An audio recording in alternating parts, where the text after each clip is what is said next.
Si Élodie a le sourire, c'est parce qu'elle part au sport d'hiver. Ski, surf, raquettes, luge, nous allons bientôt céder à l'appel de la neige. Mais ne nous y trompons pas, si la montagne est source de plaisir, elle peut aussi être un milieu difficile.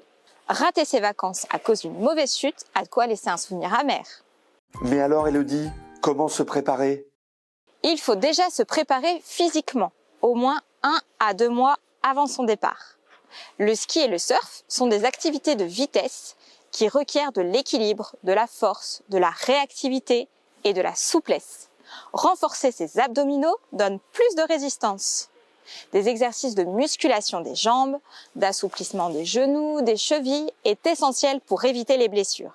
Je vous conseille de les pratiquer régulièrement, voire quotidiennement. La marche nordique, le vélo, la natation, la course à pied sont, entre autres, de bonnes pratiques d'entraînement. Au niveau sécurité, tu as des conseils à nous donner?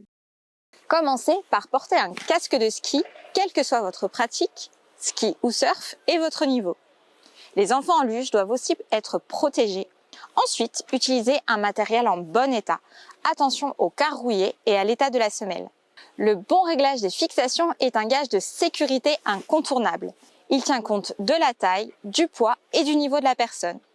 Dans le doute, si vous avez votre propre matériel, il est toujours possible de confier ces réglages à un professionnel dans un magasin de sport. Voilà, et le dernier. Attends, bouge pas. Il est dur. Et qu'est-ce que t'as?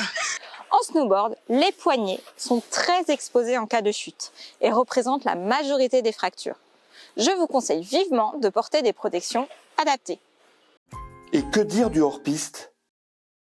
Si la poudreuse vous fait l'effet d'un pot de miel pour une abeille, il vaut mieux éviter de partir seul. Prévenez toujours vos proches de l'endroit où vous allez. Et n'oubliez pas votre matériel indispensable en cas d'avalanche, comme un émetteur personnel de localisation, une pelle et une sonde. Vous équiper ne signifie pas que vous pouvez braver tous les dangers. Ne partez jamais sans avoir consulté le risque d'avalanche affiché dans toutes les stations. Si vous n'avez pas les compétences suffisantes pour appréhender le terrain, alors partez avec un guide. Doit-on se protéger du soleil en montagne? Bien sûr, ce n'est pas parce qu'il fait froid que le soleil ne brûle pas. Crème solaire, lunettes de soleil ou masque sont indispensables pour les adultes comme pour les enfants. Attention aussi aux risques nocturnes. La nuit, les descentes vers les stations peuvent être dangereuses en raison du travail des dameuses. Les câbles qui retiennent les engins ne sont pas toujours bien visibles et peuvent provoquer de très graves accidents. Et pour finir, d'autres conseils? Respectez bien les règles de sécurité et de priorité sur les pistes. Modérez votre vitesse et comme pour la conduite, attention à l'alcool et à la prise de stupéfiants. Faites comme moi, soyez bien couverts avec l'assurance sport et loisirs et gardez le sourire.